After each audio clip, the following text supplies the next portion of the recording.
Hey everyone, welcome back to my YouTube channel once again.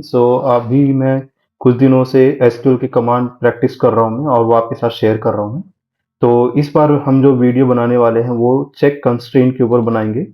Check constraint एक condition apply करता है किसी भी कॉलम के ऊपर कि आप अपने अकॉर्डिंग क्या वैल्यू उस कॉलम में पुट करना चाहते हैं या फिर आप क्या चाहते हैं कि उसमें कोई कौन सी वैल्यू अपडेट हो आपके अकॉर्डिंग।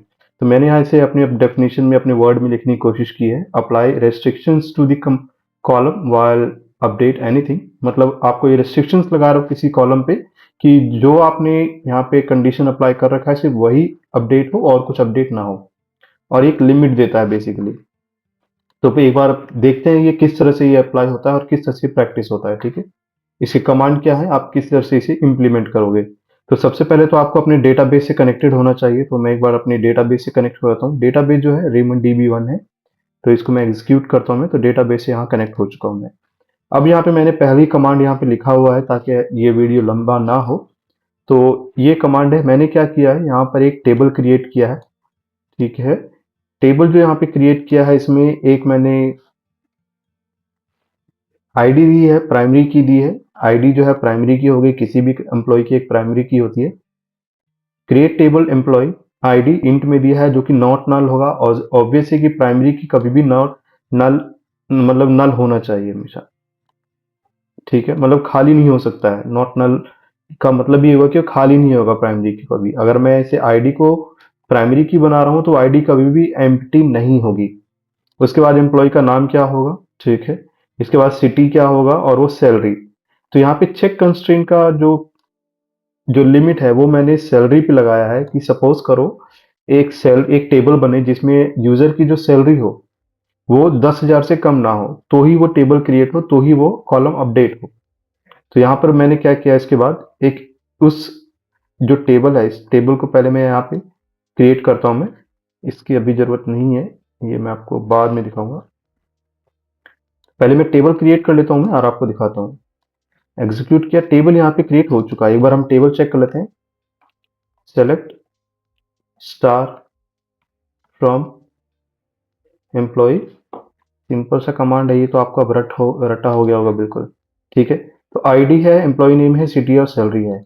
अब मैं इस टेबल में वैल्यूज इंसर्ट करूंगा।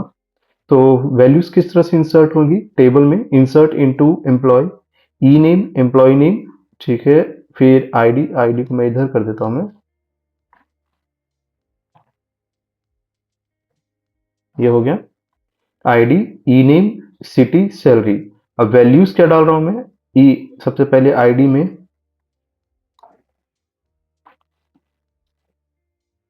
आपने जो सीक्वेंस डाला है आपको वही डालना है ताकि कोई एरर ना आए। आईडी हो गई 01, आप इसे 01 भी डालो तो ये 1 ही लेगा।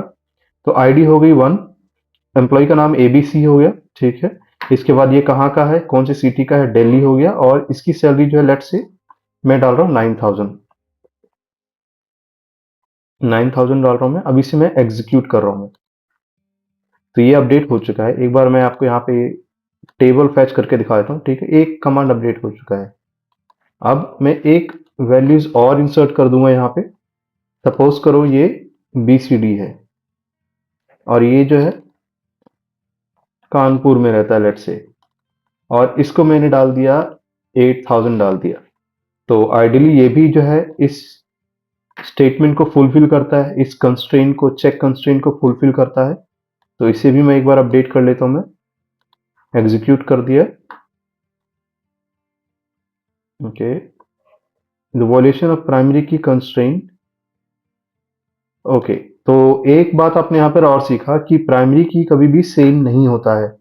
प्राइमरी की मैंने क्या बताया था, 1 है, तो मुझे इसे जो है 2 करना पड़ेगा। तो आप ये समझ रहे हो यहाँ पे प्राइमरी की कंस्ट्रेंट जो है, यहाँ पे ये देख रहे हो, ये प्राइमरी की कंस्ट्रेंट कैनॉट इंसर्ट डुप्लीकेट की, इसमें डुप्लीकेट की वैल्यू बता रहा है। तो अब मैंने इसको 2 कर दिया है, अब ये एग्जीक्यूट हो जाएगा। ये हो गया अपडेट। अब हम की कंस्ट्रेंट चेक करते हैं। सपोज करो, अब जैसे कि मैंने लिमिट तो यहाँ पे 10,000 की लगा रखी है। अब मैं चाहता हूँ कि एक एम्प्लॉय मैं इसमें अपडेट करूँ मैं। इसको मैं एक बार कॉपी करता हूँ मैं, कॉपी कर दिया, और इस बार मैं कोई एरर नहीं चाहता, सपोज करो जैसे कि मैंने यहाँ पे इसकी जो लिमिट है 10,000 थी ना, तो अब मैं इसको मैं 15,000 कर देता हूँ मैं। तो इसका एरर क्या आता है ये मैं देखता हूँ यहाँ पे। तो जैसा कि ऑब्वियस है कि मैंने यहाँ पे कंस्ट्रेंट लगा रखा है। कंस्ट्रेंट क्या लगा रखा है कि सैलरी जो है 10,000 से नीचे ही रहेगा, उससे ज़्यादा नहीं रहेगा। तो एरर जो है बिल्कुल एग्जैक्टली वही शो हो रहा है जो मैं चाहता था। चेक कंस्ट्रेंट वॉलेशन आ रहा है यहाँ पर। Insert statement conflict with check constraint.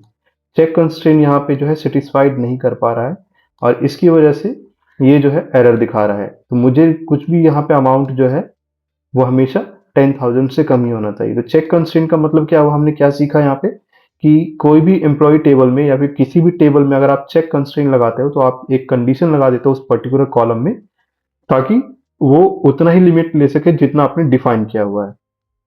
तो इस वीडियो में इतना ही। हमने देखा कि चेक कंस्ट्रेंट क्या करता है। आगे आने वाली एसक्यूएल कमांड को सीखने के लिए आप चैनल को ज्वाइन कर सकते हो। So till then, thank you for watching this video and have a great day once again.